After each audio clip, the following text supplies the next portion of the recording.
Geico presents sharing versus oversharing. Earlier this week, Claire Tippins shared a princess nickname generator, 3 pictures of her dog wearing a tutu, and 2 online quizzes, including what candy is your dream castle made of? Claire, your sharing has tipped the sugar scale and turned into oversharing. But have no fear, princess. Geico has something worth sharing with your internet kingdom, like how you could save hundreds on your car insurance just by visiting geico.com. No magic wand required. Geico, 15 minutes could save you 15% or more on car insurance. In there, we've got Glenn unmuted. Blog Talk Radio. Yep.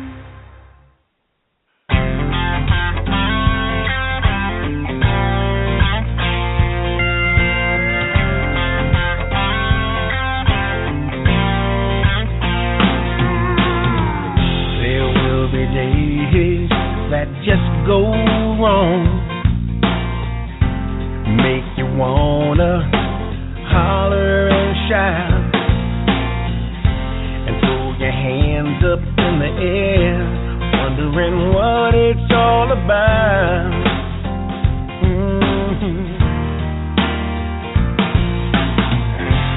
When you think that things can't get much worse, in a second, oh, everything just goes south.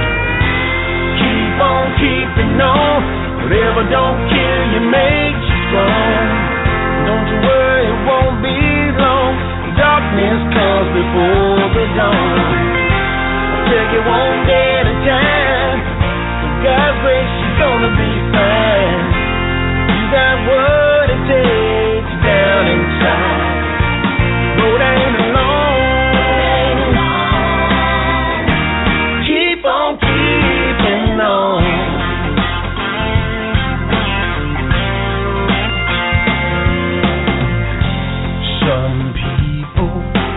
Stand in your way. They're always saying what you cannot do. Don't stop chasing your dreams and working hard to make them come true.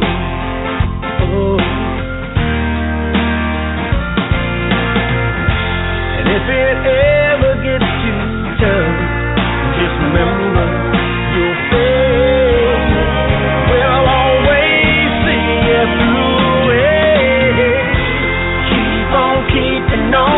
Whatever don't kill you makes you strong. Don't you worry, it won't be long. Darkness comes before the dawn. Take it one day at a time. With God's grace, you're gonna be fine.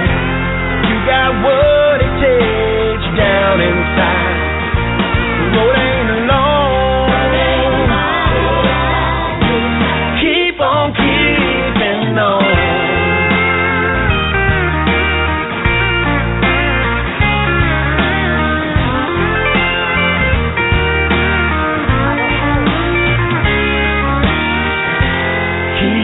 Keeping on, whatever don't kill you makes you strong. Don't you worry, it won't be long. Darkness comes before the dawn. I'll take it one day at a time. With God's grace, you're gonna be fine. You got what it takes down inside.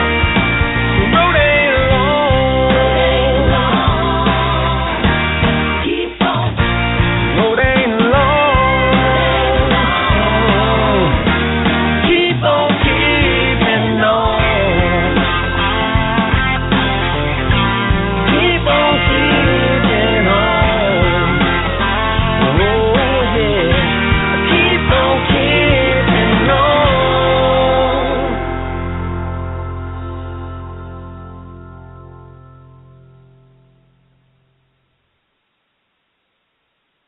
keeping on. Whatever don't kill you, it just makes you strong. You know, that song is my absolute all-time favorite song ever written.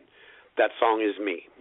I am a firm believer that it is the trials in life, it is the hurdles in life, it is your weaknesses that you overcome. It is the things the hurdles in life that's where you get your strength. There's two different kinds of people out there in the world. There's the kind of people that take the mentality of that song of keep on keeping on and you jump your hurdles, and there are the kind of people that take the mentality of crying in front of their hurdles. That, folks, is the foundational difference. You can leave Frederick Douglass out of it, you can leave Ronald Reagan out of it, you can leave conservative platform out of it. That is the foundational difference between a liberal and a conservative. The liberal is always trying to remove the hurdle. The conservative is always rooting for the individual to be able to jump the hurdle. Now, obviously, there are times in life when we need a little bit of help getting over that next hurdle, and that is great. Conservatives are all for that. Liberals are for letting the government take care of the hurdles for everybody. You end up with a weak society. You end up with a weak society, folks. That song, that message in that song is the key to everything we talk about here. Whether we could you just pick one. Let's just throw one up out of the air. Let's the minimum wage. Jobs are designed for some jobs where we take one when we get out of school. You know, my first job was at Domino's Pizza, and I made a little bit of money, and I made some tips. But I wasn't supporting a family. I was a high school kid with nothing better to do than waste my money. I didn't need a 40-hour job. But you see, that first job helped prepare me for the second job, which helped prepare me for the third job, which helped prepare me for the fourth job. And I've had some incredible, awesome jobs in my lifetime that have paid very, very well. Now, see, the liberal would like to skip all of that part for everybody. They don't want you to have to go to all that trouble of starting at Domino's Pizza and working your way up and learning and stretching and growing. They want you to be able to make the good money right now. They want to remove the hurdle. Abortion's a big one, man. You know, a woman she messes around. She has unprotected sex. She's not married. She's not ready for a kid. She's not planning on having a kid, but she does what makes a kid. She's got a situation, and now what do? We remove the hurdle. Kill the hurdle. Instead of putting it up for adoption. Yeah, your body's got to put up for it for 9 months. Yeah, and I'm a guy, and I'm saying that. Yeah. Don't remove the hurdles. Obamacare. We're going to make sure everybody's got health insurance. Everything is going to be fair. Gun control. You can't sanitize the world of its problems. We'll remove the hurdle. We'll just take all the guns away, or we'll restrict them, or we'll make them where people can't get a hold of them. If we just take them all away, then we won't have any more mass murderers. Only to be proven by California with the strictest gun laws in the country that they just don't work. You see, folks, you can't sanitize the world of its problems. Jennifer Montrose, I want you to do me a favor. Get Jonathan Barbie back on the show one of these days here soon. You know, Jonathan Barbie said that a couple of years on the show, and I've used that phrase ever since. You can't sanitize the world of its problems. That's true. That's true. So true. You can't. And that's the difference between what we're going into, folks, and that is the fight of our lives. You've got Bernie Sanders and you've got Hillary Clinton, who both want to remove all the problems from life. They want to give everybody, let the government just take care of everything so everything is fair and everything is wonderful. And that's not the way we want it, because that provides a weak society. We've seen it. Look at Cuba, where all the hurdles have been removed, where the government takes care of everything for you. You just work your butt off and make sure you give them all the money. It is to me, and I'm going to hand it over to my co-host. We started a little bit different. We don't have a guest tonight, but we're getting ready to really go into this primary season, and this is the foundational principle. This is why we do this show. We started out, American sovereignty was parental sovereignty, because one of the big ones is the left would like to remove the hurdle of parents having to be parents. The government knows better how to raise children. And You know, Jennifer and Dan and Glenn, we've got Glenn Atkinson here this evening from Saturday Symposium. And we fight daily because we believe in these basic principles. See, I believe that the Founding Fathers understood this basic principle, and that's why they set up the Constitution that they did. They put the Constitution there to keep the federal government from eliminating hurdles for everybody. That's what they did. They put a restriction on the federal government so that it couldn't get in and try and mind everybody else's business and try and help them out. Ronald Reagan, folks. 5 scariest words in the world. I'm the government, and I'm here to help you, or 7, however many it is. Jennifer, you know, you're down there in Alabama, and Alabama's a lot like Texas. You got some hard fighters down there, but you're dealing with some crazies down there as well, in the sheriff's departments, and some of the elected officials that have disappointed you in the governor's office. Well, we got a speaker of the House down there. You've got a district down there in in Alabama that is it's descriptive of this. You've got an area that's been totally controlled by almost socialistic mentality for the duration of its district, where government has tried to remove all the hurdles, and you've got a lot of weak people. You have no income down there. You've got plentiful resources. It's a mess, and it all comes back down to this basic concept. So with that, I'm going to pass it to you, Jennifer. I'll let Jennifer pass it to Dan, and Dan pass it to Glenn, and we'll come back around and see where we got.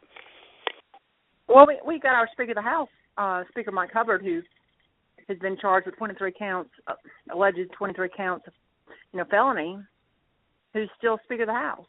We just recently had our Republican GOP who sent out a press release to try, and get him to step down as Speaker of the House, because as long as he is going back and forth to court, how can he do that effectively, So we've had some things going on there. And then we got a governor who just jumped ship, Republican governor who wants to raise taxes across the state. It's ridiculous, We got my representative, my congressman, Robert Aderholt, voted with Congressman Terry Sewell and President Obama on the omnibus bill. That's crazy. We and he was the only one that did it.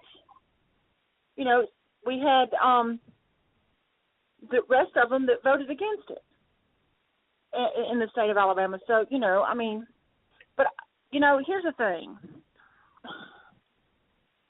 We need more people involved in the voting process that understand, or at least are attempting to try to understand the voting process and understand who they're, to even just the simple fact of knowing who your constituent is. Knowing who your elected officials are. Somebody made the comment to me earlier today, how could anybody with half a brain want to vote for Hillary? I said, well, most of them don't even have half. Because they had gone to see the movie 13 Hours.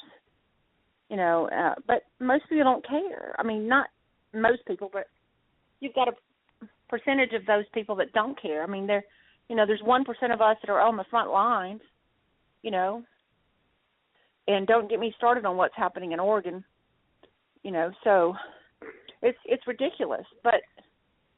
And then we've got candidates running for office. We've got volunteers that are tearing each other apart in the primary. They're citing articles that say fact, which are just articles. They're not necessarily factual.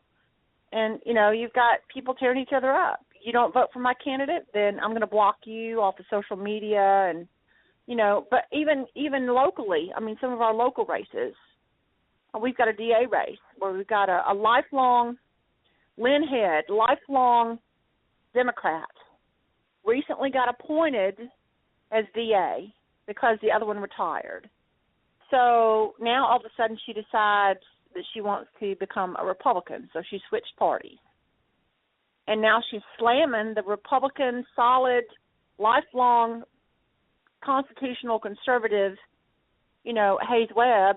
She's been out there insulting him and pulling all kinds of stunts and, mudslinging and everything, and it's politics. It's just the way it goes. And then we had our latest story.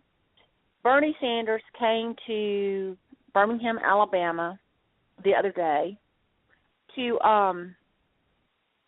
speak at a venue, and it's the venue that they were using was typically where they house all of the homeless when we have temperatures that are really cold.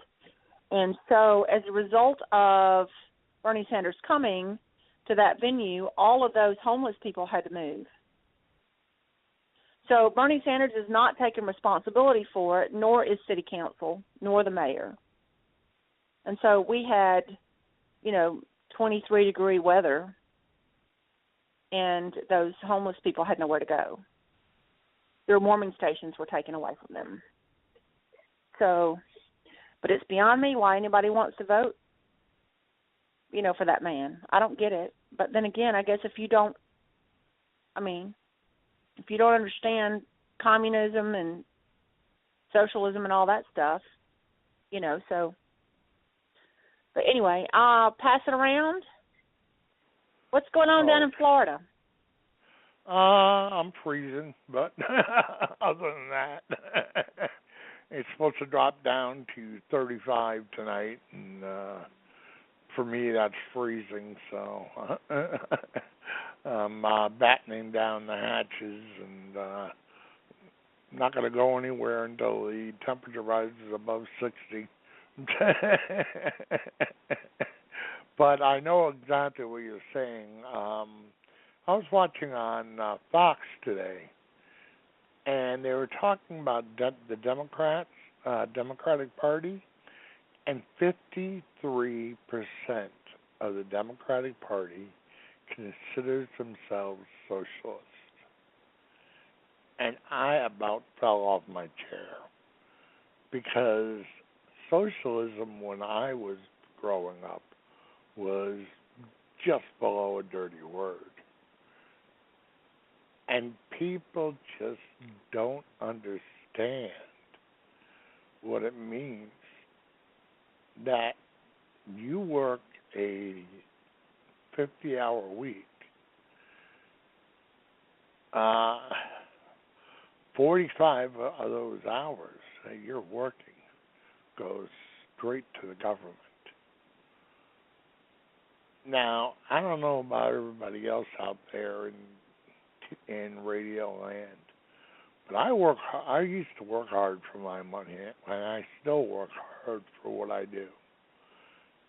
And I'll be darned if I'm going to give away 90% of my sweat equity to somebody who's going to blow it. Because only 10 cents of every dollar actually makes it to the program where it was, what their excuse was to take it from us. And it's absurd to even think about voting for somebody like Sanders, because he talks about all these free programs. How is he going to pay for it all? And it's going to come right down to you and I. And I work for way too hard for my money to ever do that. Now, I'm not saying to throw out the poor and, leave everybody destitute. The whole idea is, back in 1964, the President Lyndon Baines Johnson created the welfare system, and it wasn't designed to help people. It was designed to imprison. And today we see these people in the inner cities who feel they have no way out. They've been raised in multi-generations, surviving off the government, and they don't have a clue on how to survive on their own. And that's exactly what the government had in mind. And now they have an excuse. Now they tell us how the Republicans, how terrible we are and how racist we are. If you look at who's running for president, we have two people of Latin descent, a black, a woman. I mean, who else? I mean, we have pretty much the entire gambit. I mean, we have people from all ends of society. You know, Dr. Carson was raised in the inner city. He knows what it's like. But like Frederick Douglass, he saw his obstacles, he overcame them, he became a physician, a renowned neurosurgeon, and when he was brought onto the staff of Johns Hopkins University, they were just another medical school, and very few knew them. And he turned Johns Hopkins into the best medical school in the country. I mean, everybody wants to do their residency at Johns Hopkins. And you can really thank Ben Carson for that. And, you know, so the whole social services programs are designed to imprison and not to further people. And this is what the left stands for. And on the right, we have just the opposite. We have this attitude that if we don't like somebody, we're going to refuse to vote for them. And 4 years ago, we gave the elections to President Obama, the presidential election, simply because we had Republicans out there who said, oh, I'll never vote for Romney. And they refused to vote, or they threw their votes away on somebody else who they knew wouldn't win. And to me, that is the dumbest thing you could ever do. Now, I may have not liked Romney, but I voted for him.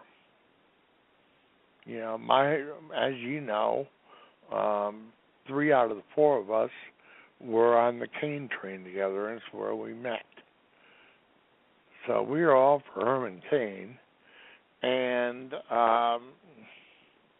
what we want to do as conservatives is we want to help everybody. And Herman Cain, I thought he was on today on the Wilcom Majority Show when I was listening to him. And he had a wonderful saying. He said, when the tide rises, all the boats float. And that's exactly what we want to do. We want to bring the tide in so everybody has the opportunity to further themselves, to better themselves. And this is what the left doesn't see. And they make up a lot of lies against us, saying that we're racist and we're, only care about the rich. Fact is, the Democratic Party gets the vast majority of their money from lobbyists and corporations, where conservatives rely more on individual donations. And one of the things, two things really hit me the wrong way. And Scott, I think you'll attest to this. You're not going to find a person that believes in God much more than I do, right? I mean, that's right. I'm writing all the time, and I had this guy come in and rip apart Donald Trump, saying that he doesn't believe in God and all this. And I said, how, number one, is who gave you the authority to judge another? The only person I know who has the authority to judge is God Almighty. And number two is, how do you know if whether or not Donald Trump gave his life over to God or not? What you see on the outside is what he shows the public. He does not, the only way you're going to know if a person gives their life over to God is either you have to know them for a while, and you have to see that they not only talk the talk, but they walk the walk. You can't tell whether or not Donald Trump gave his life to God or not. But I can say this much. He did a wonderful job raising his children. And that, to me, kind of says, that he did something right. And when he said his favorite book is the Bible, and then, because he could not quote Scripture, this guy said that, Trump was a liar and all this. Well, I can't quote Scripture either. I go through the Bible and I read from it on a regular basis. I open it up, just at random, and whatever page I end up on, and I read, a passage or two. And that's kind of like my way of looking for guidance. And I read the Scripture from, that page, and I try to get the meaning out of what was written. Not what verse and what, all that stuff. I don't even look at it. But what I'm trying to do is I'm trying to get to the meaning out of what was written so that I can try to emulate Jesus as best I can. And obviously I can't, because I'm just a mere human that messes up on a regular basis.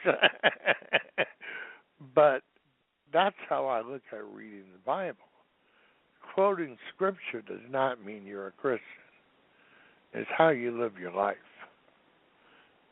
And that is the whole thing. And Scott, I think you'll agree with me, is that this is, what shows a true Christian is one who goes out of their way to help others.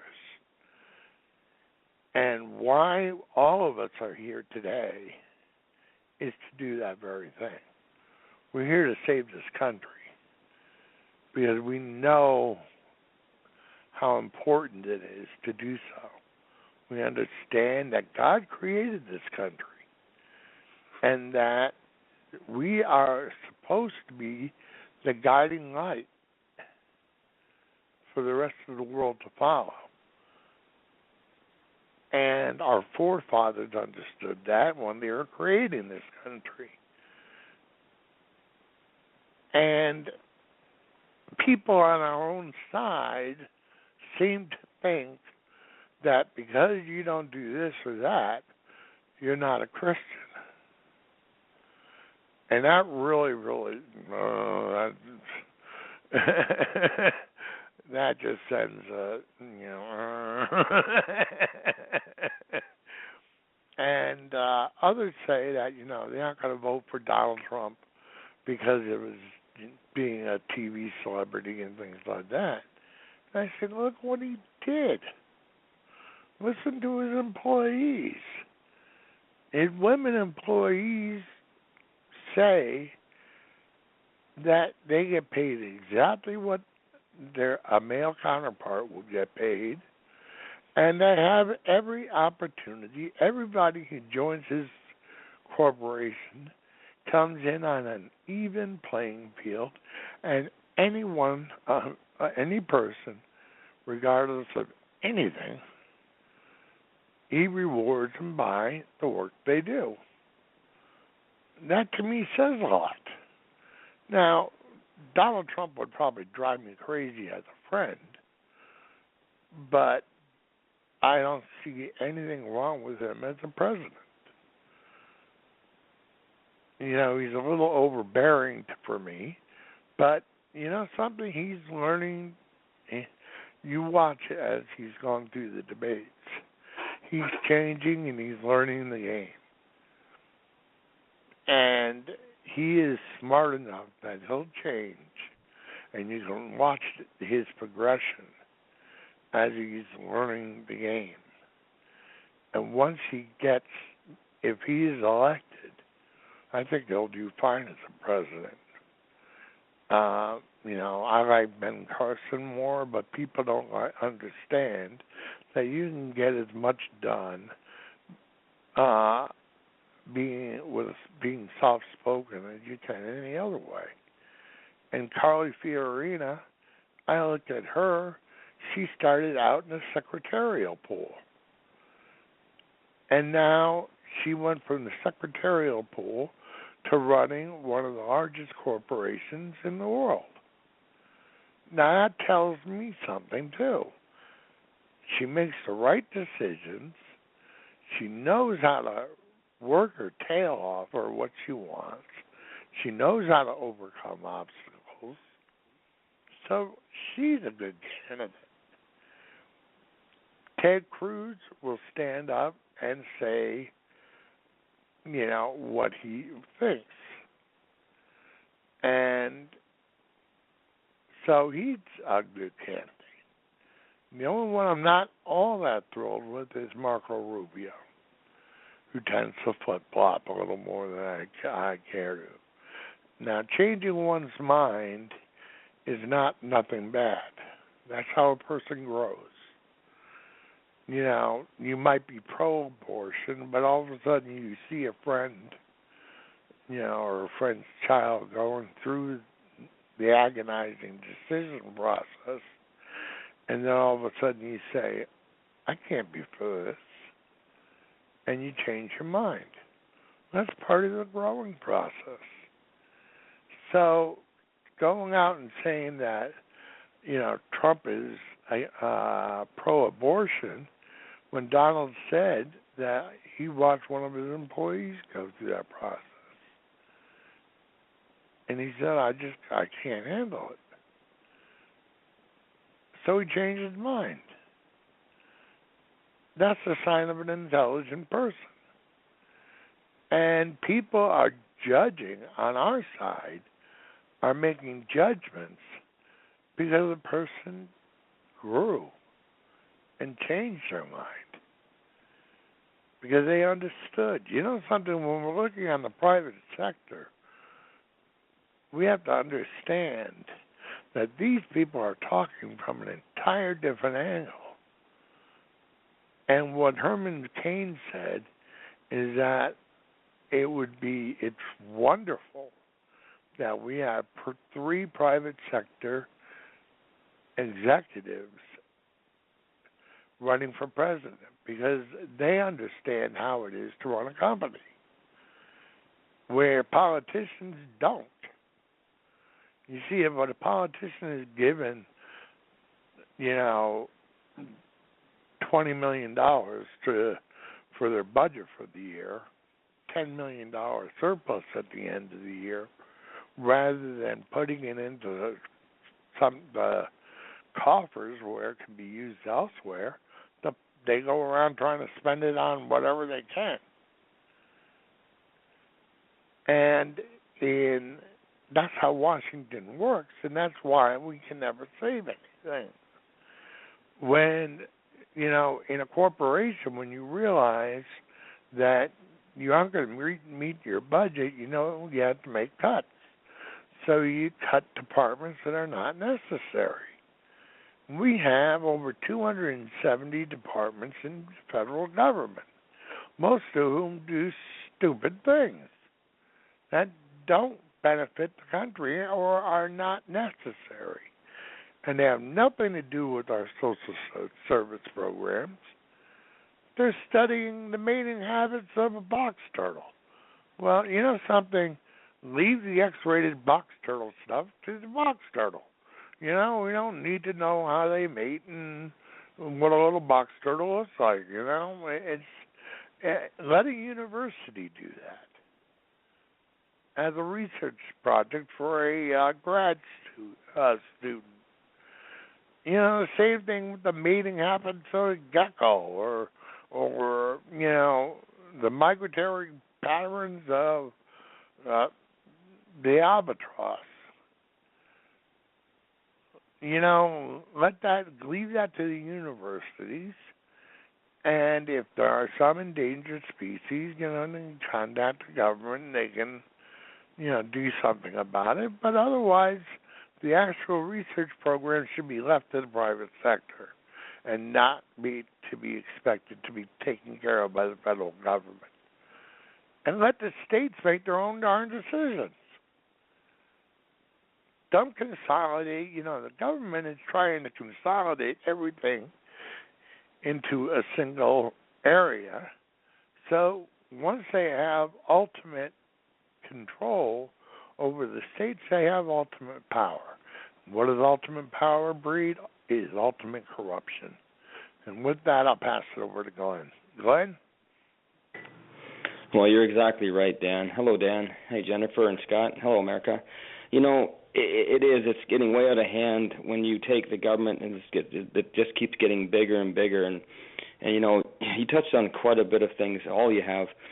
And when the government keeps expanding, and which means they're taking more control. And you know, if you have 100 things that's out there, and the government picks away, and before you know it, they have them all. Who do we go to get anything? We have no choice but to go to the government, and that's what they want. They want that control, and it's, I don't understand how people cannot see the socialism, communism is what I call it, really. It's all about control, and they paint this beautiful picture to some people that are blind, and you can't see it until you kind of tilt that picture on its edge a little bit, and then you can see right through. Oh my God, you know, the picture's clear now. But by then they got you sucked into believing that this is a good thing for everyone, and it's not, because if you're, you know, people think that, oh, this is for free, I'm going to have this for free. Well, nothing is for free, and that's how we lose our freedoms, is because when you get a government that's controlling people, they're taking from Peter to give to Paul without even asking Peter if it's okay. I mean, even like God gives us a choice, you know, of choosing a free will and whatnot, you know, to make our decisions, whether we make them as a mistake or whatever. But the government, they don't even give us that. They just say, no, we're going to take this, we're going to give it to this person, and then we're going to take this and going to give it to that person. And you have no say over it, but yet you work long and hard for this.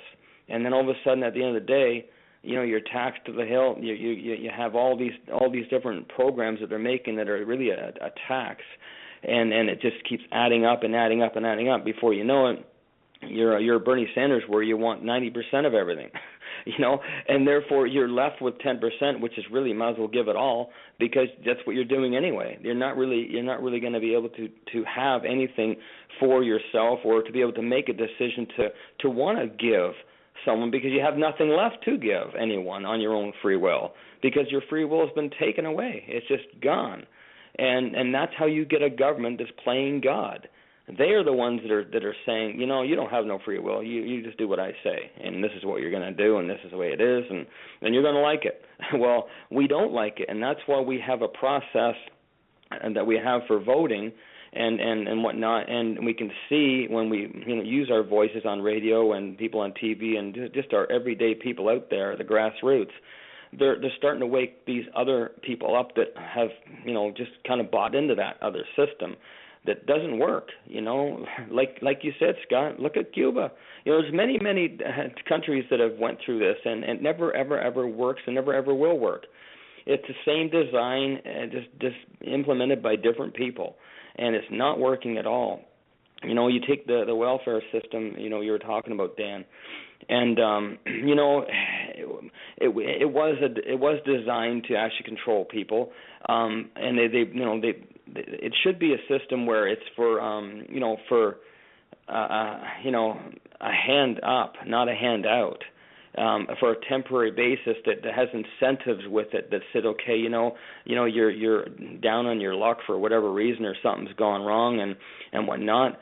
You know, here you go. You can have this for a little bit, whatever. But you got to do this in order to maintain this. Then it shows your faith that you're actually doing it in good faith, that you're actually going to get out and try and get a job. Well, with the government implementing the way they are and doing whatever they're doing and pulling programs out there, you can't even get a job. So they got you kind of painted in, but that's what they want. And other people that are out there do not see that. It's by design. If they can pick away and get people on welfare and take their guns away and take this away and give it to this one and do this and do that, it's all because they want to have a monopoly on the people. They want to be able to say, okay, we have it all, so you got to come to us now anyway. And it's before you know it, it's gotten to that point. And to get Bernie Sanders in there, oh my gosh, I don't know where people's heads are at, but it's certainly not looking at what's right there in front of them. And it's people like you, Dan, and Jennifer and Scott, and myself, and other people like us that are out there educating these people to help wake them up. With programs like this on the radio and whatnot. And it's working. One bite at a time. It's a big elephant out there, folks, but we're that's the only way you can eat an elephant. It's one bite at a time, and we're winning. We're winning. It's a slow process, but that's how it works from the people up, from from the people to the leaders, not the leaders to the people. Is we got to take it back. And the only way we take it back is by spreading this truth around of their lies and their control and what they're doing when they're having these programs out there and what they're saying they're going to do with them. Because, folks, they're not going to tell you what they're really trying to do. They're only going to give you enough to make it sound really, really great, and this is good for you, and this is that, and this is, and before you know it, it's not. And that's what the media is out there doing, is they don't want to they don't want to they're on the government side. They're being bought. And that's how they can help control, is by omitting what really is actually the truth of what's going on here. So, but you mentioned about Donald Trump and about Dan, about Donald Trump and how he doesn't quote scriptures and that's supposed to be a fault and whatnot. Well, you know what? I'm Christian, and I'm a pretty strong Christian that makes mistakes just like every one of us do. But I'll tell you, I may be able to quote some scriptures here and there, not a whole lot. But God does not. That's not what God cares about most. And every one of us will agree that just because you can quote scripture, anyone this worldly that has a great memory can take any book and quote it if you want to. Is that impressive? Not if it's not being followed by example. And that's what Jesus did.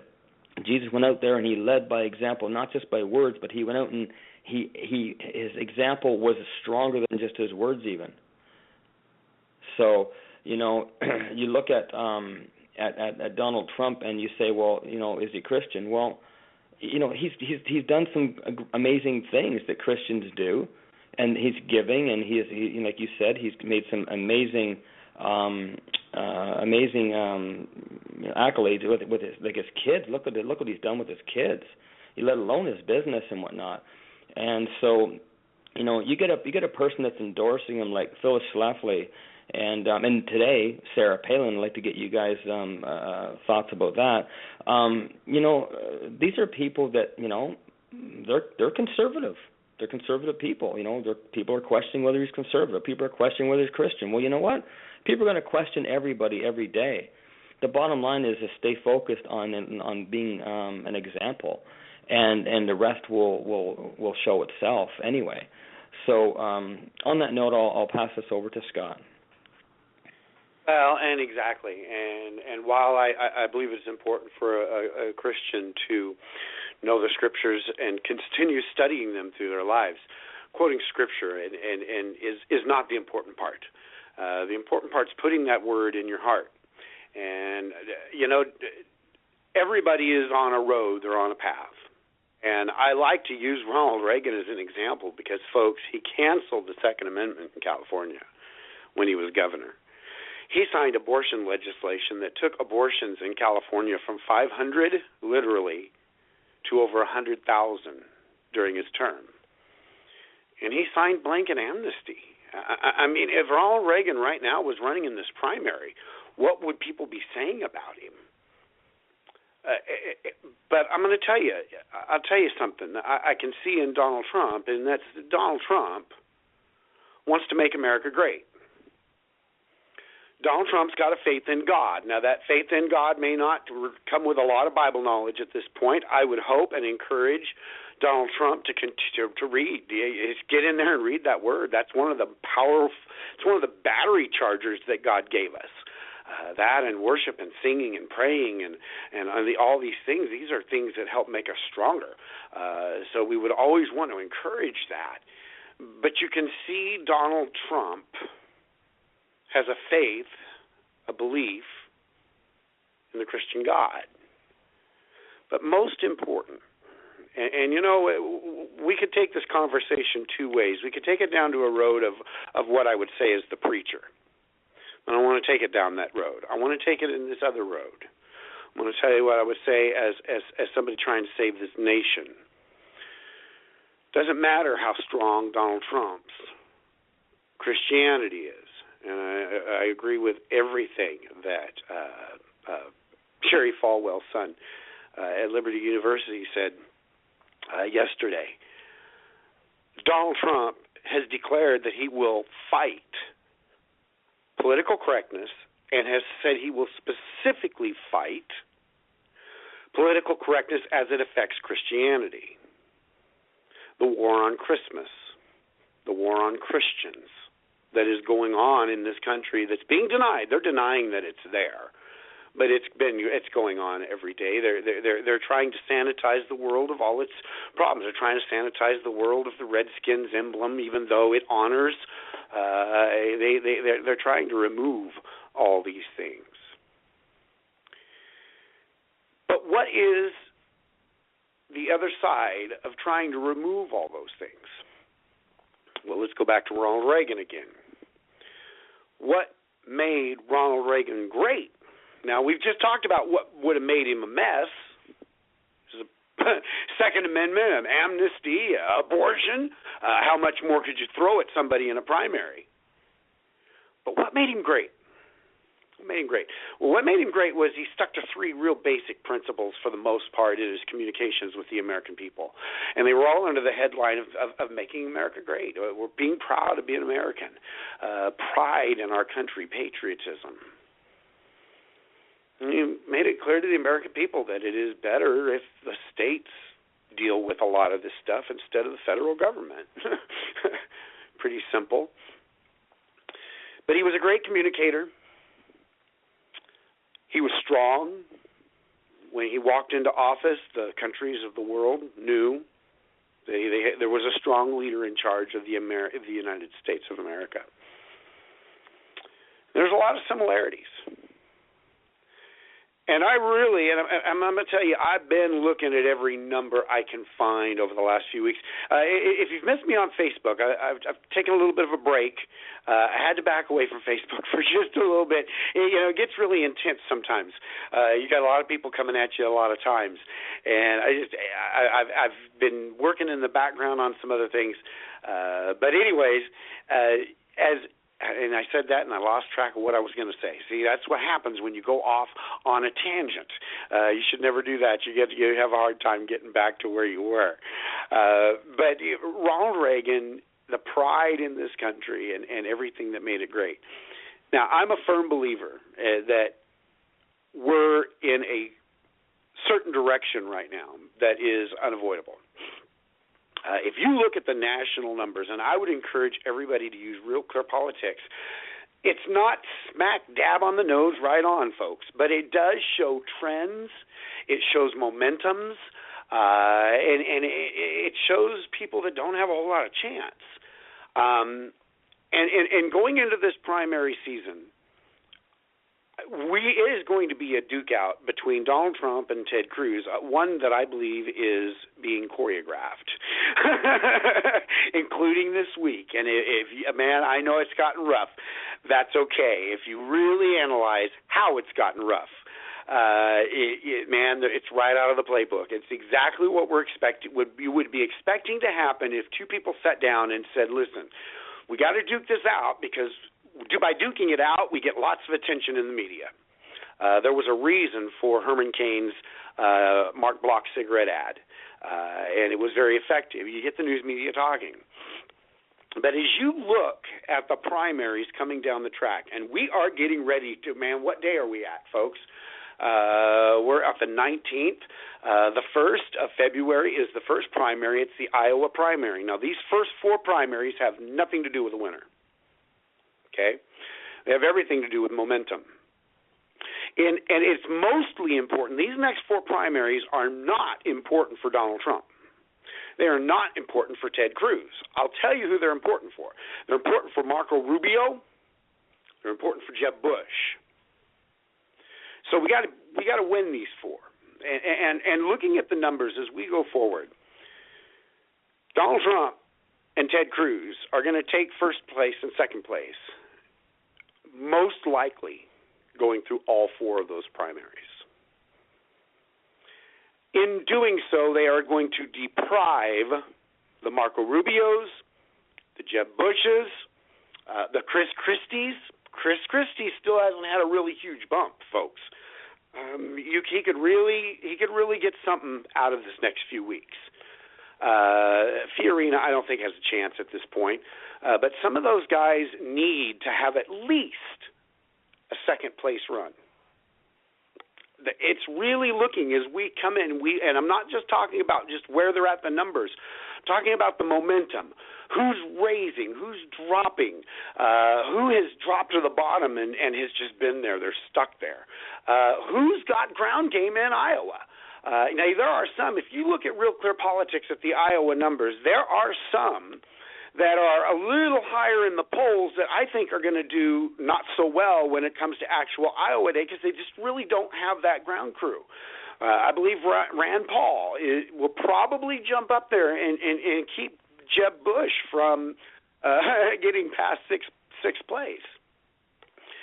Then we come to March 1st, and we have this huge primary with 15 states, including Texas. There's 4 weeks between there, folks. By the time we get there, we are going to know something, and I really firmly believe it's going to be between Ted Cruz and Donald Trump, and I believe by that time, many are going to drop out. I'm a firm believer that after Iowa, Jeb's going to just have to go. I think he's going to be so far lost that he's going to have to go. He does not want to lose Florida. If he does stay, he's only staying to keep Rubio from getting anything.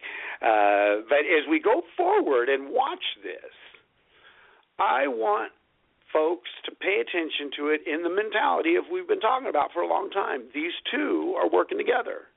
And I would be very happy at this point with a Donald Trump, Ted Cruz, or a Ted Cruz, Donald Trump. My preference would be Ted Cruz, Donald Trump. I want to see Donald Trump as the Vice President of the United States because the role of the Vice President is to go down to Capitol Hill and work with Congress, and I think Donald Trump will take his job seriously.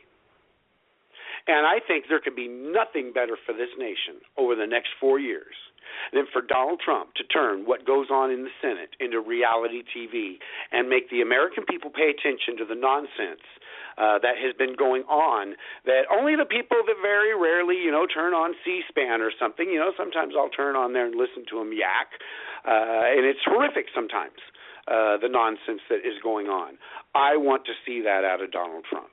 However, either way, I would be happy, and I really firmly believe that that's where we're going. It was even last night on Fox News. They were talking about this stuff going on between Donald Trump and Ted Cruz, and they said Donald Trump took a swipe at Ted Cruz, and that's the way to describe it. These guys are playing this. I'm telling you, folks, they are working together. I am a firm believer that Donald Trump is learning how to be a constitutional conservative from Ted Cruz. They've had lots of meetings. We know they've had lots of time, and they've spent a lot of time together, and they've talked a lot. And who knows how many times they've discussed on the phone. No matter what they say, everybody that is close to either one of them will tell you that they have a mutual admiration for each other. But Donald Trump and Ted Cruz, he is the one that's benefiting out of this. Donald Trump is playing the media. And right now, what Ted Cruz wants right now is to have the fight with Donald Trump. This is the timing that he wants. It sucks the wind out of everybody else's campaign.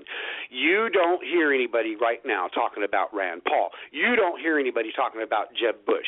A little bit about Marco Rubio, but Marco Rubio's been really good at going out and getting his face out in front of the camera.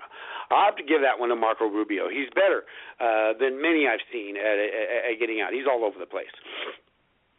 Commercials, he's got his face right up there, but it's not helping. He has been in decline for the last few weeks. And really, it looks like at one point he could have taken second place in Iowa, but it looks like he could possibly end up with no more than fourth place in Iowa. And it's going to be fascinating. I'm going to tell you, folks, I said this on Conover U last week. For political junkies, this last few weeks and what we're going into right now is crack cocaine, man. It is some harsh drugs for us. And I'm going to tell you, it's going to get more and more fascinating as we go forward.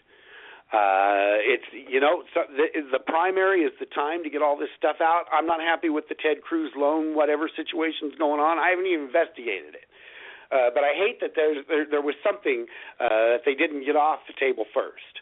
But it's got to be out of the way now. Let's get it out in the primary season. So really reasonably a good idea for the campaign to have that discussion now. It's going to happen at some time. The left is really, really good at organizing when the conversation happens. The right is lousy at it. Our timing is lousy. The Democrats work hard on it, folks. They've been working hard on it. So let's watch it. I want to pass around the room. What do you guys think, man?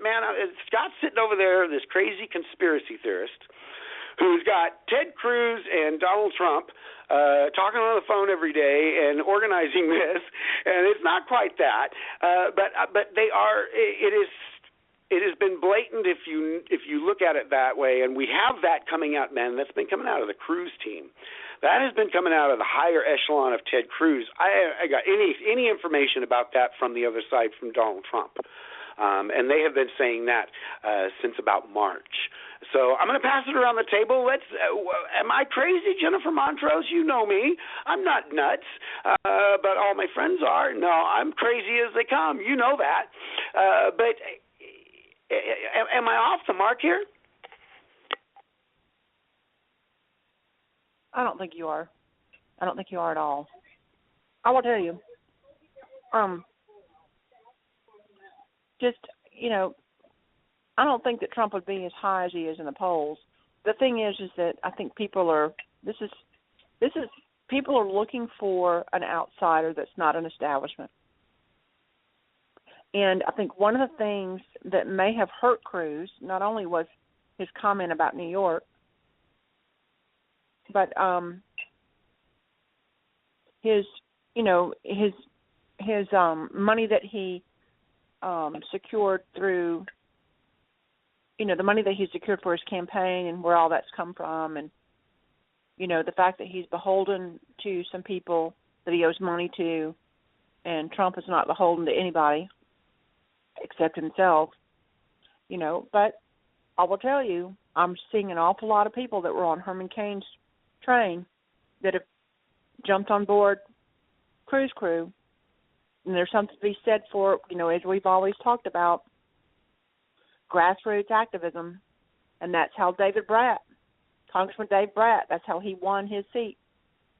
And a lot of people didn't think it was going to happen. So, and that's how Obama won in 2008, with a massive social media, massive ground game on the ground. And I think that we need to wake up and here's the thing that really concerns me.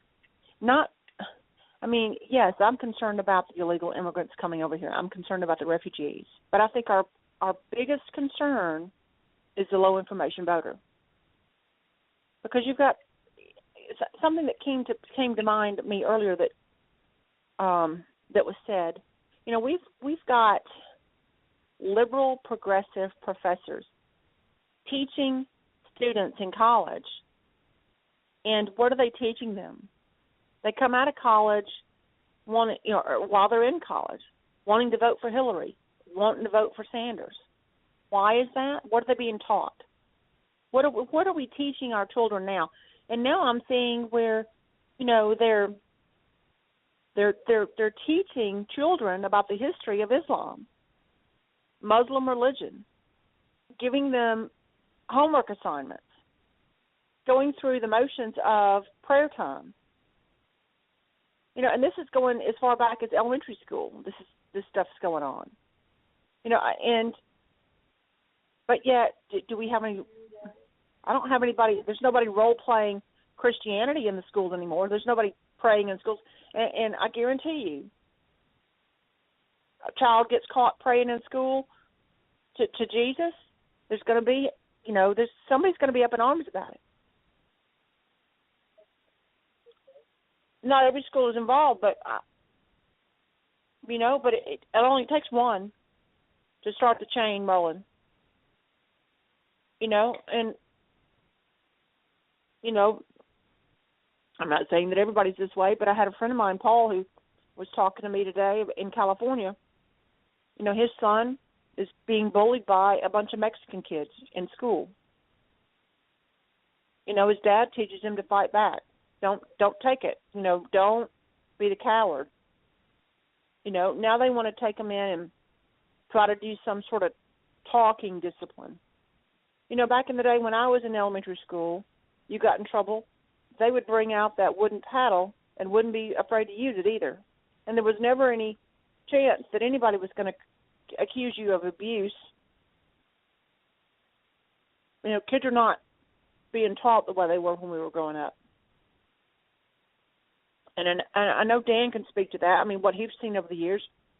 I know with Scott, homeschooling his nieces, and Glenn, it's ridiculous, the things that we see going on over here now. You can't even discipline.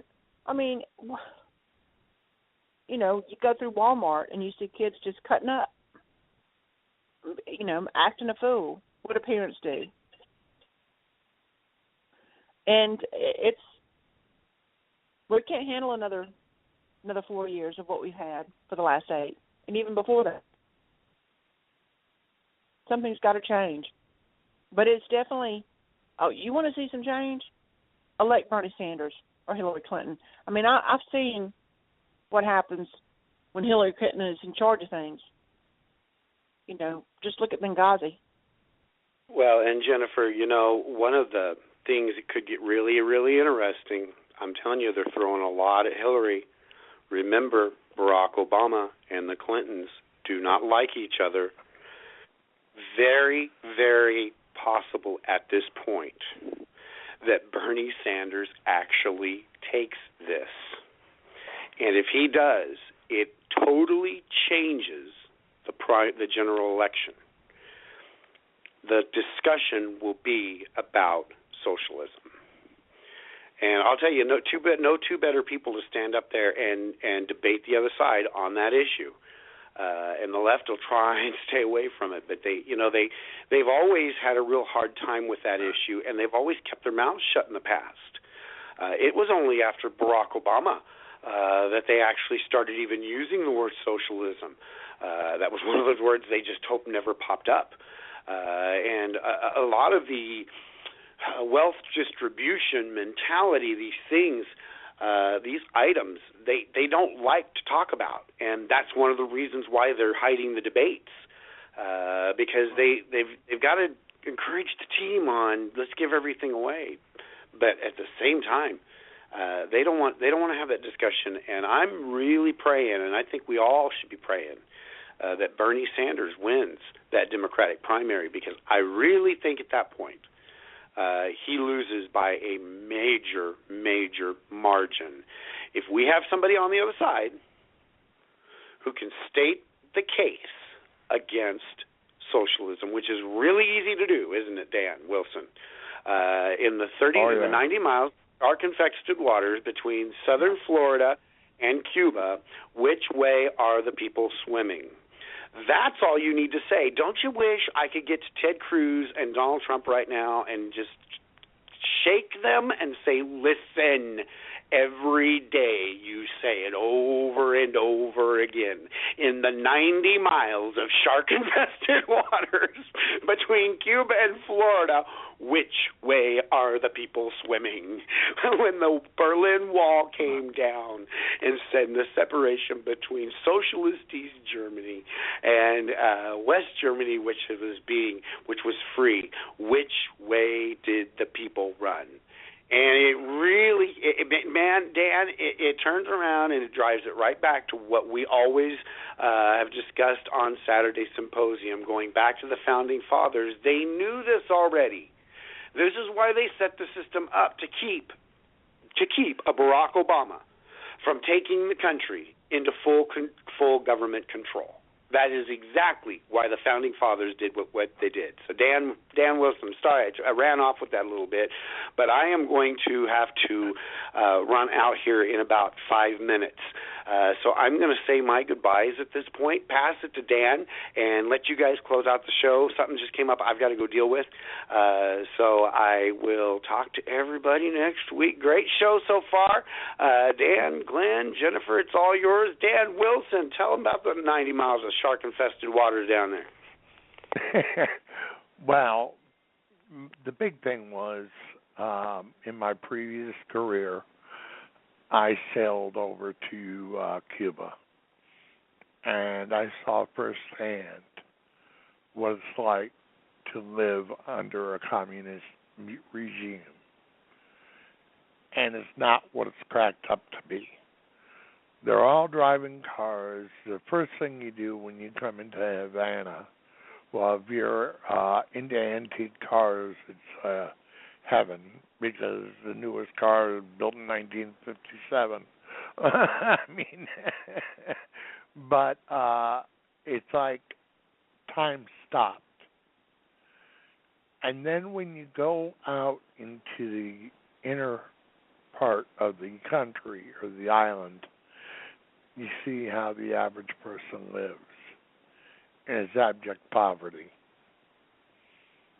And they let the tourists see what they want them to see.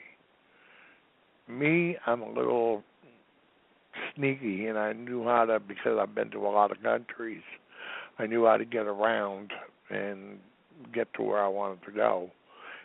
So I was able to go to places that they didn't want you to see. And I saw the truth firsthand. This is coming right from the horse's mouth. I know what it's like to live under a communist regime. And I know what socialism would bring to this country. And this is why I'm out here fighting. Every day of the week I and Jennifer and Glenn, all of us do the same thing. We spend countless hours fighting for our country. And the only reward we're getting is that we're seeing that our word is finally hitting home. And we're seeing the changes that are being made. And that's our reward, and the real reward is going to come after the good Lord takes us home. But right now, our job is to be the communicators, to get out there. Jennifer, I hear you all the time talking about the Second Amendment and fighting for gun rights. Glenn, I hear you passing the word of the Lord on a regular basis, and these are things we need to do. And by separating our own powers in discussion, we're getting the entire word out. And that's very, very important. And what Scott said on the election, just going back on that end, I really believe, I agree with Scott 300%, that I think between Cruz and Trump is a very well choreographed thing. If anybody saw the old Rocky movies, when they were fighting in the ring, it was all choreographed, right down to the T. And it made it look like a real fight. And I believe that's going on between Trump and Cruz. Trump is a brilliant man, and he understands his weaknesses. And he knows he needs a conservative to teach him how to work in Washington. And Cruz is that person. Now, Cruz does not have the charisma, so he needs somebody to put him in the limelight. So Trump is pulling Cruz in through his attacks, and Cruz is coming back with the mild demeanor and, like a rational person. And and Trump is playing his game. And this is what the average person doesn't understand, is that in corporate America, that's the whole idea. It's a game. And whoever plays the game the best wins. And Trump, $12 billion, need I say more? He's a winner. He lets the people see exactly what he wants them to see. Nothing more, nothing less. Cruz, we know from past experience that he is a true conservative. He's fought there on the floor and literally gone after people. He's gone after Obama. He's gone after many people on the left. And he's not afraid to fight that fight, but he knows the politics involved. Trump doesn't know that. So Cruz is teaching Trump the game, and Trump is bringing the media to them. And Trump is doing it without spending a dime. Trump is doing it by his own charisma. And I believe the ticket's going to be a Trump-Cruz or a Cruz-Trump ticket. Now, my only suggestion is there is so much talent sitting there in Washington. That are running for president. The thing that I would like to see that has never happened is to bring forth your cabinet prior to election. And this is where I can see that you can bring on Carly Fiorina, You can bring in, because Carly's great in business and she knows how to overcome obstacles, so you can put her in virtually any position.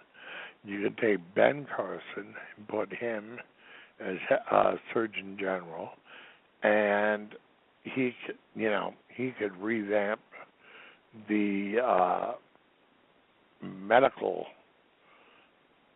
end of things, because he's been in it forever.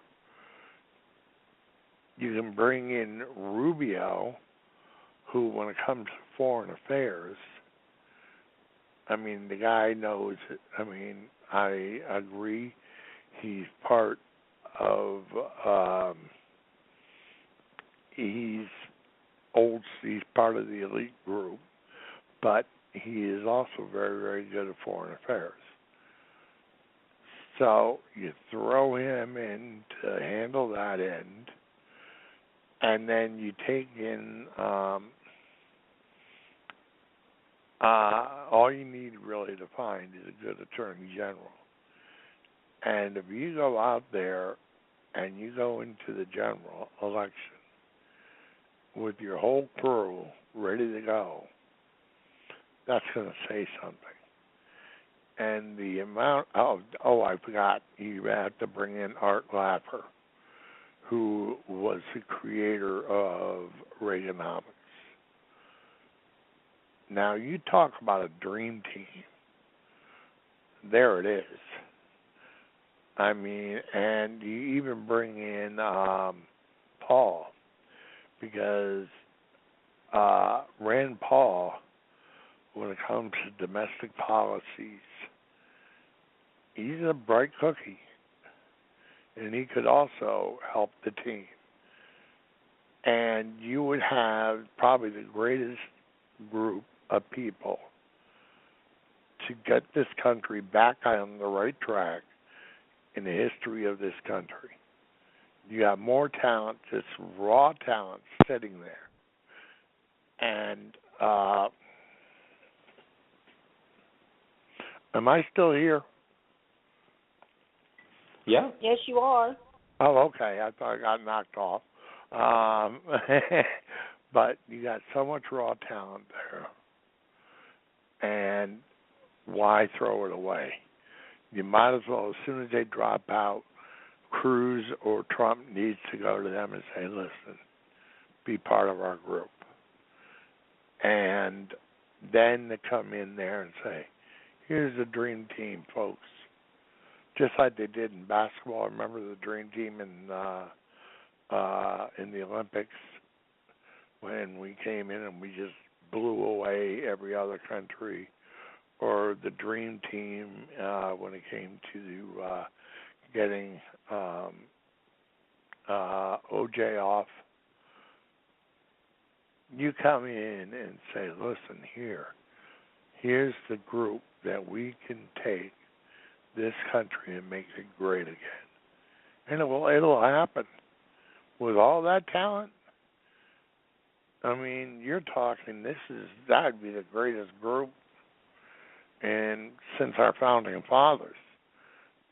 And it'd be something that would not only change how our electoral process takes place, but it also will catapult us so far away from socialism, because Bernie Sanders, number one, cannot argue with Donald Trump nor Ted Cruz, because he'll have to bring out the truth about socialism, which is the greatest thing that's possibly happen.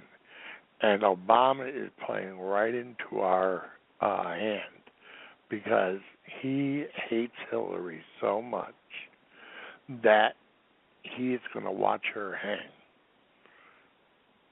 And he's letting it happen.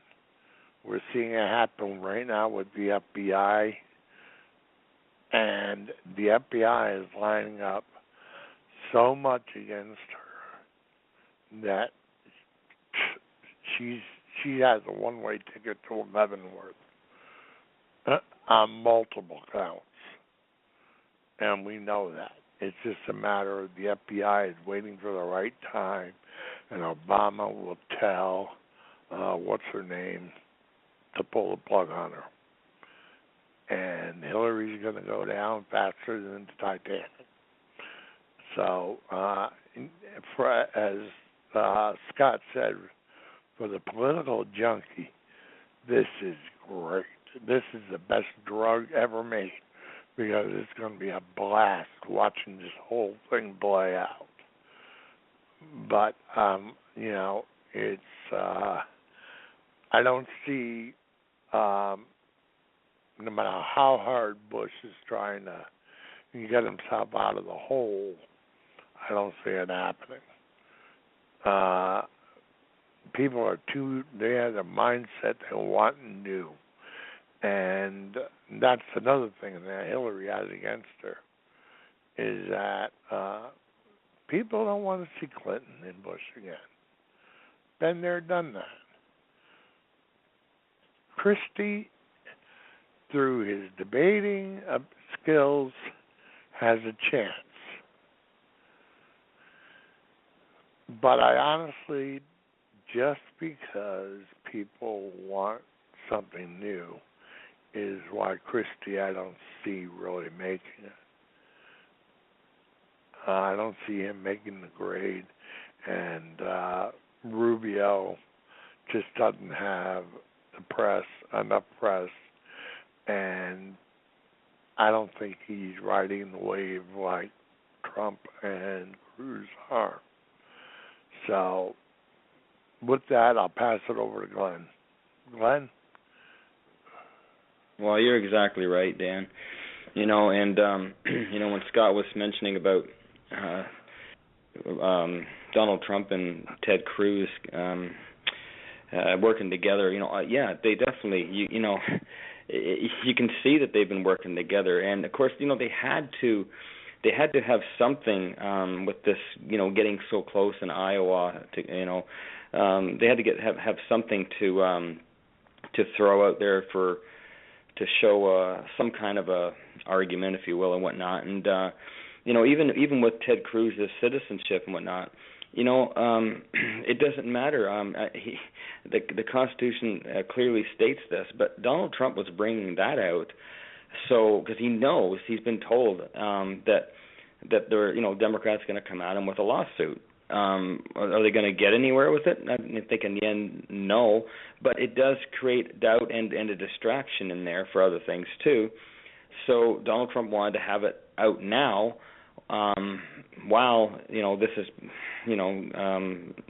before, and have it out now, then to come up in the general election or whatever or whatnot, because like even Donald Trump says, if he was to choose him as his running mate, then it could bring things down, to a crash, whatever, or at least a stall, and that's not what they need. So basically, he's basically, and other people, it's not just Donald Trump either. It's actually, he was just asked a question and he carried it on along with other people. But there's people that are showing it as a controversy. So therefore, it's creating doubt in people's voters' minds and whatnot. So therefore, that creates a distraction also at the same time to other people. So it keeps the focus on Donald Trump and Ted Cruz. So therefore, even if it's negative press, it's positive press for them. It's still a positive thing, and a lot of people don't really get that, but it's the truth. If the attention's on you, and whether it be good or bad, and whatever people determine it being, it's still good for them, because it gives them airtime on TV and radio, and like we're talking about it, and the whole country is talking about it. So therefore, who's really paying attention to a great deal of the John Kasich, the Carly Fiorina's, and Chris Christie and whatever have you? They're not getting the airtime. Whereas everything Donald touches turns to gold. It does. It comes up smelling like roses on no matter what. And this is another thing. It's showing that it is too. And then today, all of a sudden, another distraction. Sarah Palin comes on and endorses Trump. And what that does is that takes the focus away of a lot of other things. So the airtime comes onto this. So therefore, Donald Trump is doing this in a positive way, where Barack Obama, the president, what he does is he creates a lot of these different things out there, like false flags and whatever else have you, to distract from other things that he's really brewing up, or what's really going on and whatever. So it's the same thing, but only this is a good thing of the distraction of what's going on, because who really wants to hear Jeb's voice? Who really wants to hear? You mentioned about Bushes and Clintons and whatever. And who wants all that attention? Who wants to be focused on whatever they're talking about and whatever they're doing? If you can get the cameras or everything, the focus onto a Donald Trump and Ted Cruz, then this is why it's like design. This is how it works. So on that note, I think that's great that they're doing that, and I think it's it is. I'm sure they are on the phone on a every day or a couple of days or whatever on the phone, talking about things and whatnot. I'm sure they're having a laugh on some of it, because they could be going after each other for so much more than what it is going on. Like the birth certificate thing and not birth certificate, but the birther thing and all these other things. The New York values things. Okay. That kind of wasn't a great thing of how Ted kind of played that. It kind of hurt him a bit. But at the same time, I don't think it hurt him long term in a sense, and same with Donald Trump. I don't think any of this is going to hurt them long term, because there's so much more they could be, talking about or whatever, or bringing up stuff or whatever. If they really wanted to hurt each other, they could do a heck of a lot worse than what they are. And so therefore, they had to have something, though. They had to have something, because, when you're that close in Iowa and you have a couple points or whatever, then you're going to have to come out and shake it up a little bit, and so they had to just basically, it's almost like a grandstanding. It's almost like here you go, let's just do this. We have to kind of show them something, little controversy here and there, but they used the right thing when it comes to the birther thing, because it had to come out now as opposed to hurting them, a few months later. So that's what really stirred it all up, was the birther thing and the New York values thing. It's almost like schoolyard things, so like calling people names. It's like in a certain way. In this case, it's not going to leave a long lasting effect on anything. Whereas they could have picked a lot worse things, topics to chop each other down on. So anyways, I really do think it is actually, choreographed, like Scott said. I mean, maybe not every little thing, but at the end of the day, they'll be having a beer together. Well, actually they won't. Donald Trump doesn't drink, but you know what I mean. They'll be having a coffee or whatever together, just like, I don't think it's going to affect them at all, because they're here to unite conservatives and Christians and everything together, because they have the same values when it comes to what people are voting on. And that's why, they are working together, because, Donald Trump is very strong in a lot of things that Ted Cruz could never be very strong in for a long time, and vice versa. Because, Donald Trump hasn't played the politics, in a sense, the way that Ted Cruz has. And that's why the establishment, the elites, that they don't like Ted Cruz, and for other reasons they don't like Donald Trump. Well, you put both of them together, that's why they're running scared of them, is because they both have their own weaknesses or their own strengths at the same time as each other counteracts each other's weaknesses, because they have each other, and that's why they're staying strong together. People would look on the surface and say this last week or two they haven't been, but they're both gonna come up smelling like roses and whatnot, because they are working together. So it's just one of those things that has to play itself out, and then once we get by Iowa and whatnot after the next few weeks, I think you're going to see it a little. It's going to be calmed down a little bit more, just like what Donald Trump did with all the other ones that have fell out. You're not going to see Ted Cruz go right down to the bottom like Jeb Bush did, or just other people, like even Scott Walker. He kind of blew him over that way too. So just stuff like that. I don't think you're going to see that, of course, with Ted Cruz because they're not hitting each other hard enough. Whereas you look at what Donald Trump hit with the other ones, and he knocked them out. It was a one punch. That was it. But so I can see that this is actually going to work out to their advantage because of the distraction card. They're really making it all about themselves, and that's great because it has been about them all along. But now it's even more to where it looks like there's infighting, but it's not to the degree of what a lot of people may think it is. And I think it's just by design. So on that note, I'll pass it over to Jennifer. But I wanted to ask you guys, what do you think about Sarah Palin endorsing Trump today? Well, I can tell you, I don't know, I mean, she was governor. She has handled, dealing with, things in Alaska. It's not easy, I just think she probably sees in him what everybody else is seeing, We're tired of the establishment. We're tired of people that are beholden to lobbyists, and PACs. I think, he has said things that he's going to do, and he keeps repeating himself. And I know there's a lot of people that may not, agree, but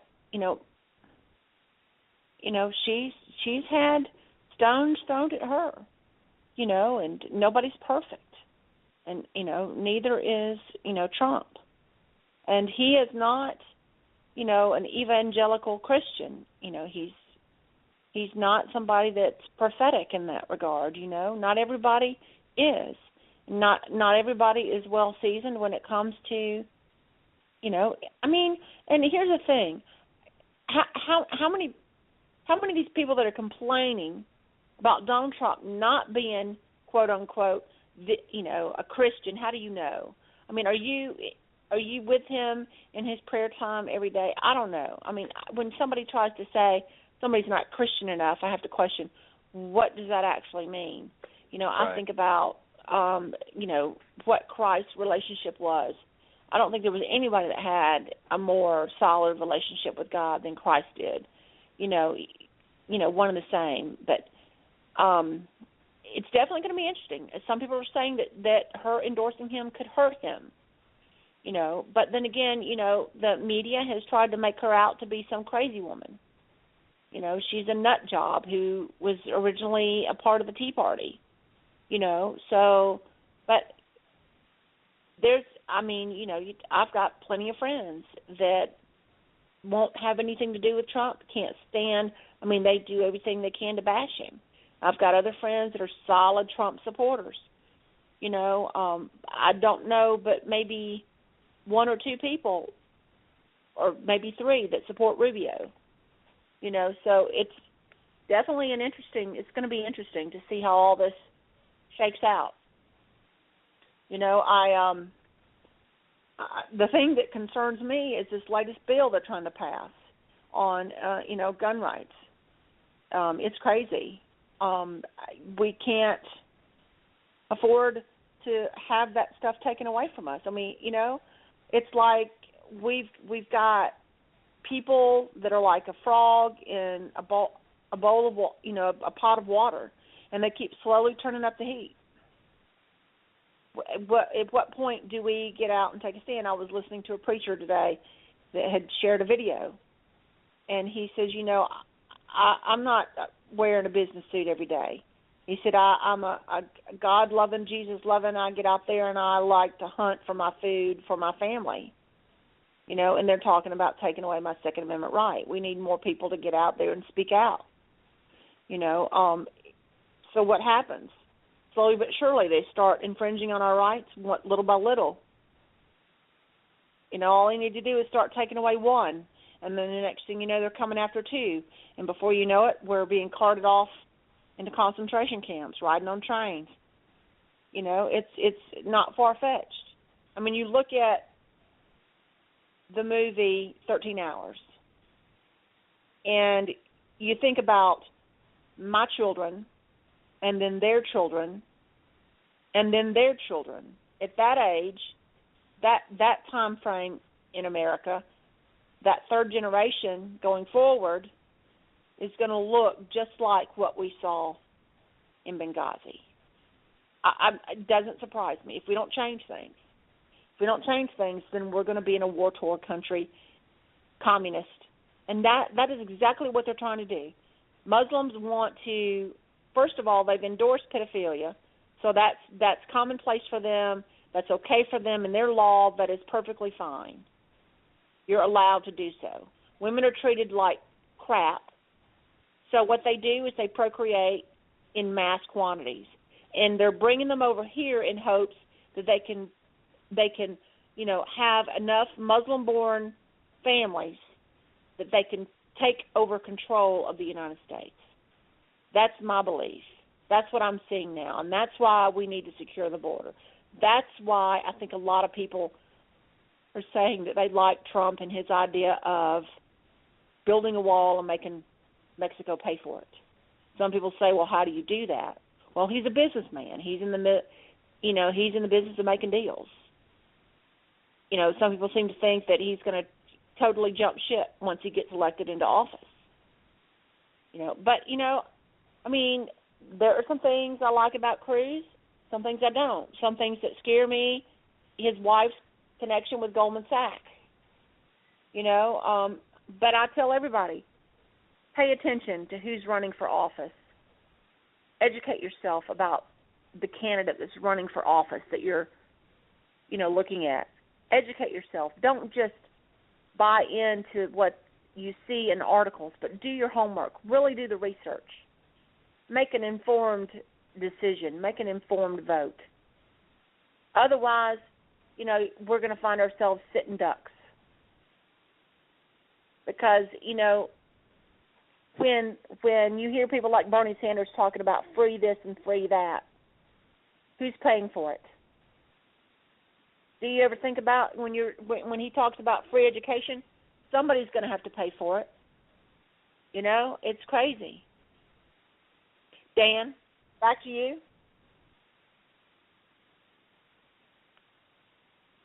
Your thoughts, Dan? I think you might be on mute again. It happens. Oh, it happens to me every week. But I agree with every word you said, Jennifer. I mean, it's right now they're doing their best to disarm us so we cannot protect ourselves. The Second Amendment was put here for this very reason, to allow us to protect ourselves from a tyrannical government, and they're doing their best to take that right away. And Jennifer, I'm sure you've heard me enough. You know exactly the gun I own. So does half of the country. I mean, and you know my stance on the Second Amendment. And I write articles on a regular basis on it. And when you talked about being informed just yesterday, if you look on my webpage, you'll see it, that I talked about the candidates and I showed the benefits of bringing in an outsider. And I used Fiorina, Carson, and Trump as 3 examples. And how we need to get out that old school thinking of politics where it's all this deal making and taking from the people. And I believe Trump and Cruz can do that. And they can shake up Washington like never before. And we can, with Bernie Sanders running, we can put this socialism to rest. Because Cruz and or Trump will have a field day tearing them apart. both of them are very good debaters. So I have a lot of good feelings. This is the way things need to work out, and we need to bring to light what is really happening. And I'm also seeing the Democratic Party on life support very shortly. It's going to go down in flames, and it's something that we need to do, and it needs to happen.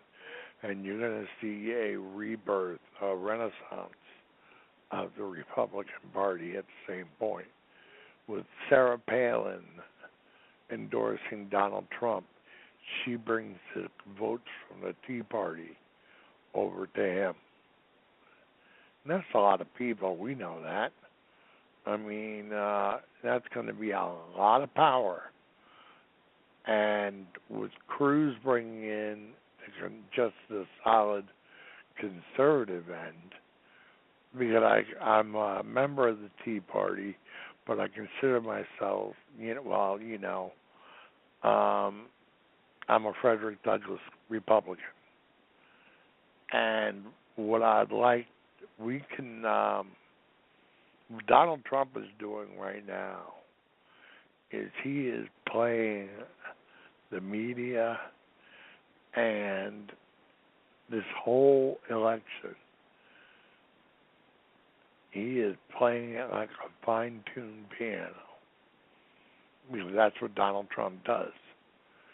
Everything he is doing, and even the thing in New York, he had it all worked out in his head, how to do it, how to play this out.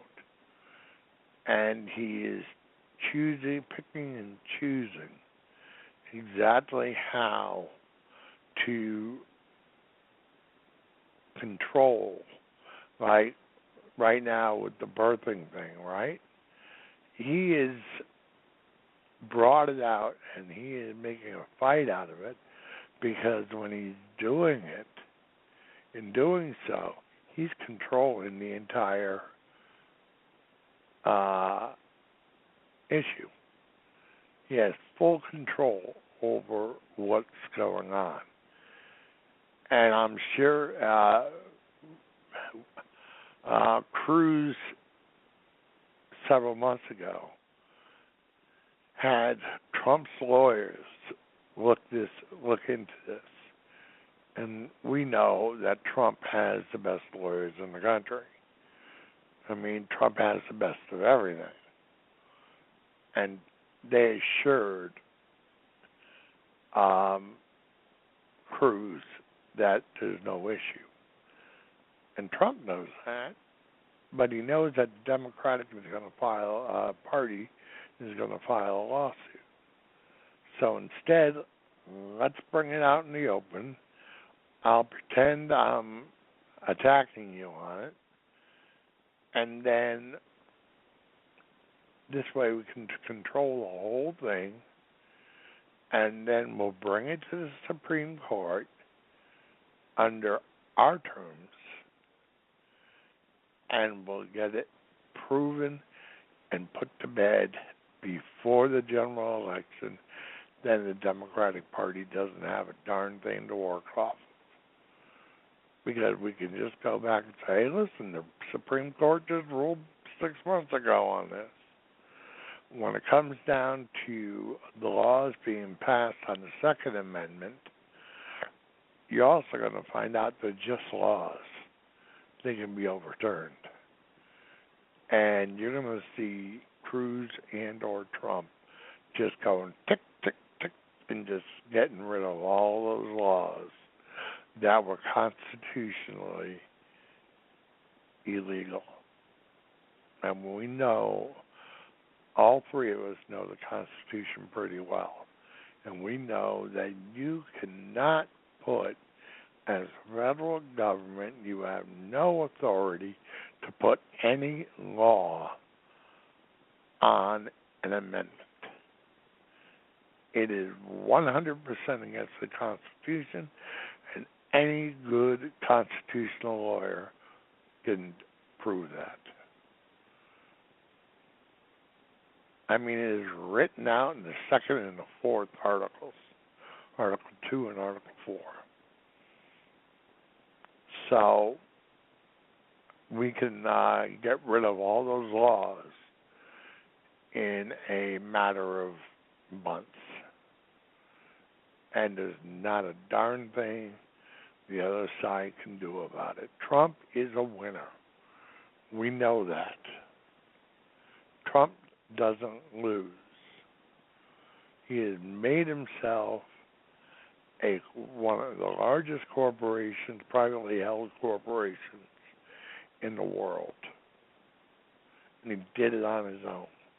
Why? Because he doesn't lose. Plain and simple.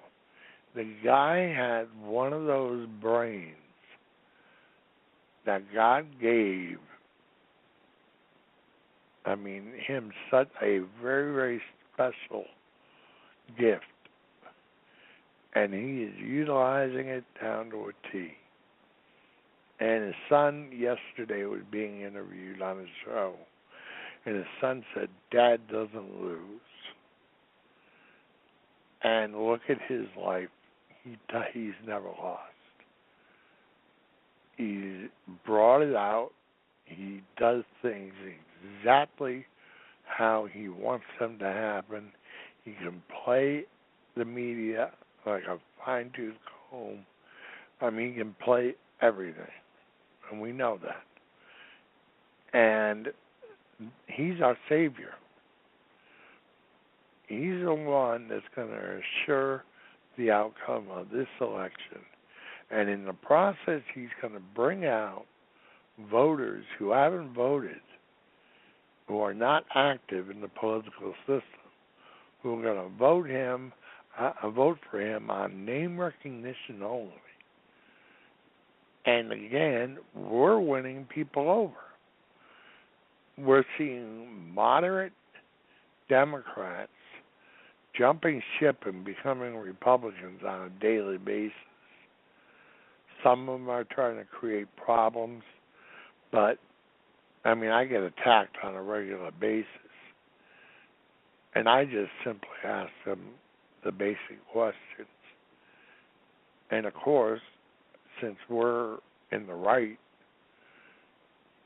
they can't support their arguments. So they pose us no real danger as long as we know our part of the game. And that's our job as doing this show, is to relay that. Jennifer, you're doing all your work with the Second Amendment, and by informing people about the Second Amendment, then, that part of the game is being already taken care of. Glenn, you're showing how God is needed in our country to grow and to be as great as it can be. And that's another part of the tool. And you're also bringing to light the problem with the immigration issue. And I believe that God honestly put you through this for this very reason, what's happening today. Mm-hmm. And I really believe that's the truth. It wasn't a fun ride for you, but on the other hand, it's going to shed light on the truth, on what is really happening.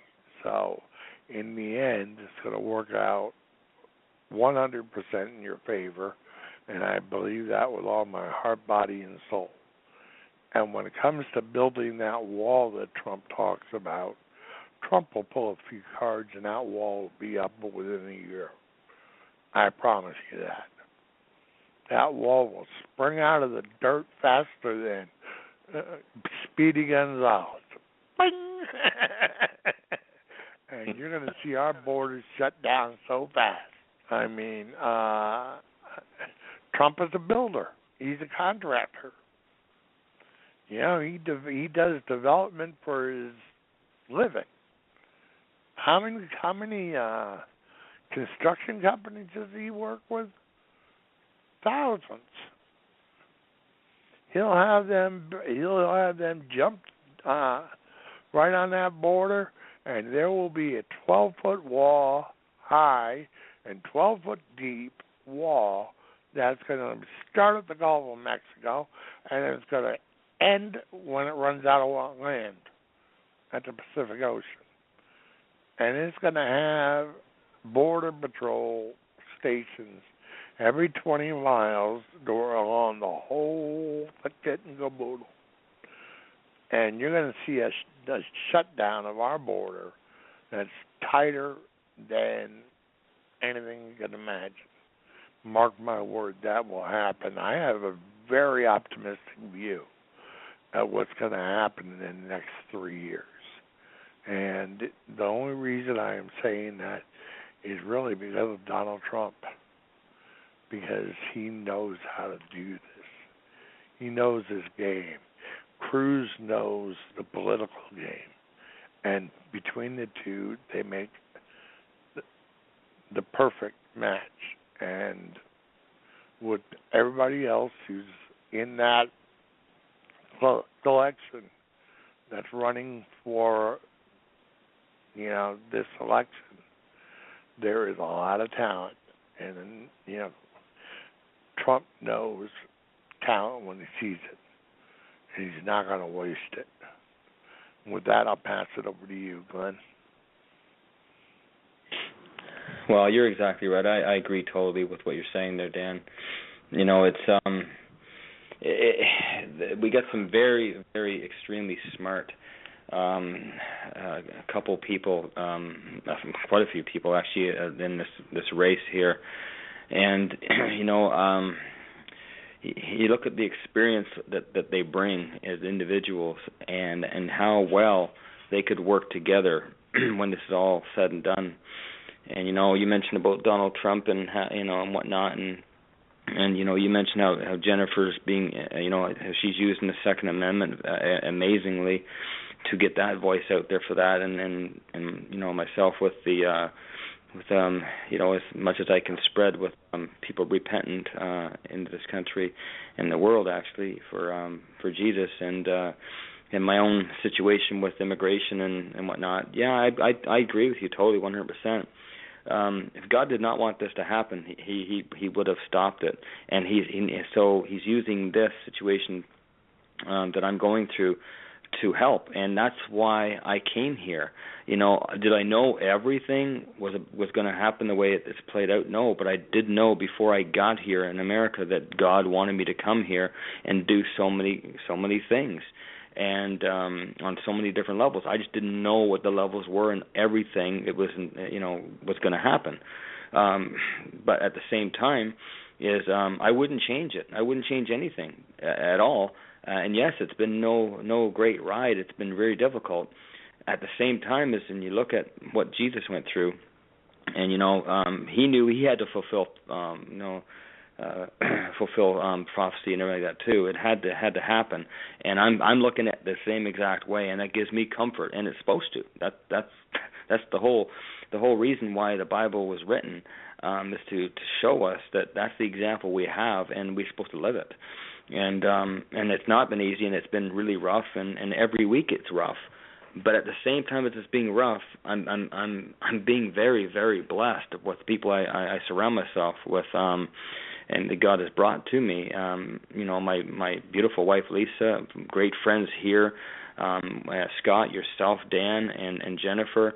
Dan Butcher. There's just so many people that have actually been such a blessing and helping in every way that they know how. And this is what is the glue to what is keeping this whole thing together, is everybody unifying and working and doing what they can to help each other. And you see, when you get people like that unified, working for the same end result, because not everybody's going to agree on everything, but when they focus the way we all are, and doing what we're doing, just like Donald Trump and Ted Cruz is and whatnot, I believe that once say Donald Trump becomes the nominee, everything's going to go back to where all these people that are, maybe they fell off or whatever or whatnot, of course, and he's going to just bring them all in. He's going to bring them all in, and I think he's already had talks with a few of them already. He's going to bring them all in and show what kind of position that he would have for them and whatnot. And it's all about unity. It's all about unifying, and that's what the Democrats have done. Is they've unified. Even though it's a terrible goal that they have, they were smarter for a long time in getting people to unify under their devious wing, whereas Donald Trump is being a CEO and getting people to try to unify under basically a godly wing, to make sure this country gets back on track. Make it great again. And this is what we're doing as grassroots people. We're trying to collect these people and get them together and work from the people to the leaders, like we're supposed to do, and get this done. So it's an exciting time for everybody, and no matter what we're going through, it's hard. But the greatest results come from difficult times and hard things that we went through, and at the end of the day, that's what we call a reward. So I guess we're getting close to the end of the show, and I better hand it back to Jennifer, and we can close it out, I guess. Thank you, Glenn. Well, I want to give a shout out to Pundit Press. Thank you for sponsoring us, and want to give a shout out to all of our listeners tonight. Thank you, and for those who may not know. You can listen to us in the archive, so go back and check us out, our previous shows, tonight's show. It's been a good night. Thank you, Dan and Glenn and Scott. Don't want to forget Scott Osborne over there in Texas. Anyway, we have a lot coming up. Stay tuned, pay attention to what's going on, and we will be having some really hot button topics coming up soon. But with that, I want to say, once again, pay attention, be alert, watch your six. And with that, I'm going to turn it over to Dan Wilson to close out the show.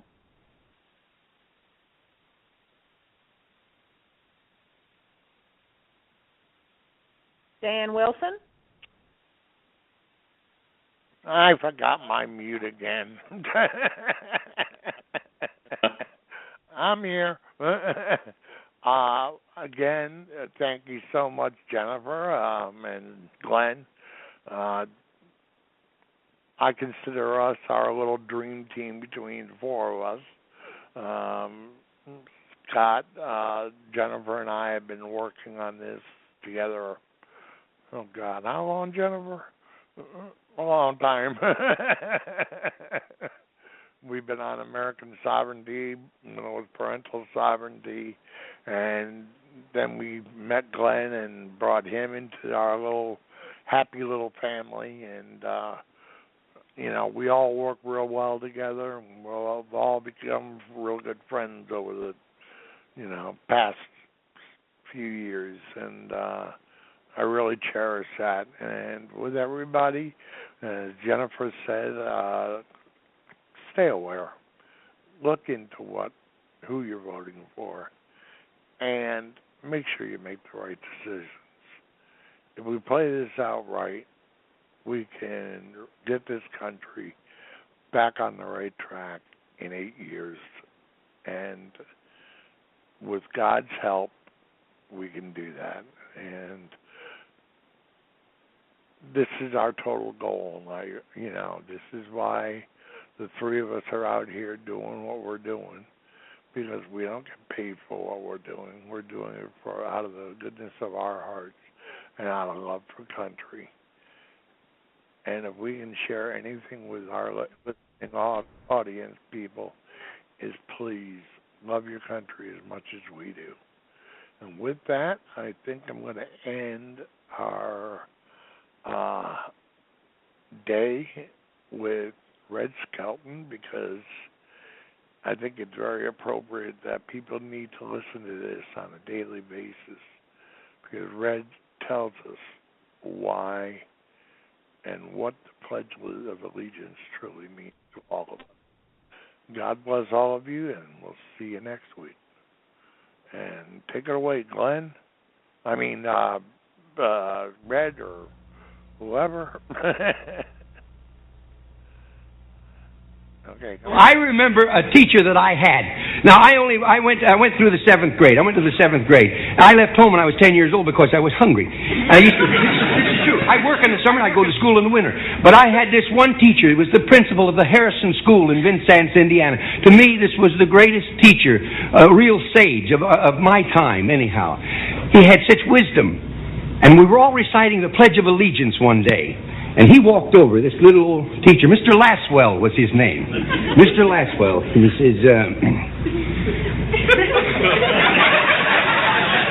says, I've been listening to you boys and girls recite the Pledge of Allegiance all semester. And it seems as though it's becoming monotonous to you. If I may I recite it and try to explain to you the meaning of each word. I, me, an individual, a committee of one, pledge, dedicate all of my worldly goods to give without self-pity, allegiance, my love and my devotion to the flag, our standard, O glory, a symbol of freedom. Wherever she waves, there's respect, because your loyalty has given her a dignity that shouts freedom is everybody's job. United. That means that we have all come together. States. Individual communities that have united into 48 great states. 48 individual communities with pride and dignity and purpose. All divided with imaginary boundaries, yet united to a common purpose, and that's love for country. And to the Republic, a state in which sovereign power is invested in representatives chosen by the people to govern. And government is the people, and it's from the people to the leaders, not from the leaders to the people, for which it stands. One nation, meaning so blessed by God, indivisible, incapable of being divided, with liberty, which is freedom, the right of power to live one's own life without threats, fear, or some sort of retaliation, and justice, the principle or qualities of dealing fairly with others. For all, which means, boys and girls, it's as much your country as it is mine. And now, boys and girls, let me hear you recite the Pledge of Allegiance. I pledge allegiance to the flag of the United States of America and to the republic for which it stands, one nation, indivisible, with liberty and justice for all. Since I was a small boy, 2 states have been added to our country, and 2 words have been added to the Pledge of Allegiance: under God. Wouldn't it be a pity if someone said that is a prayer and that would be eliminated from schools too?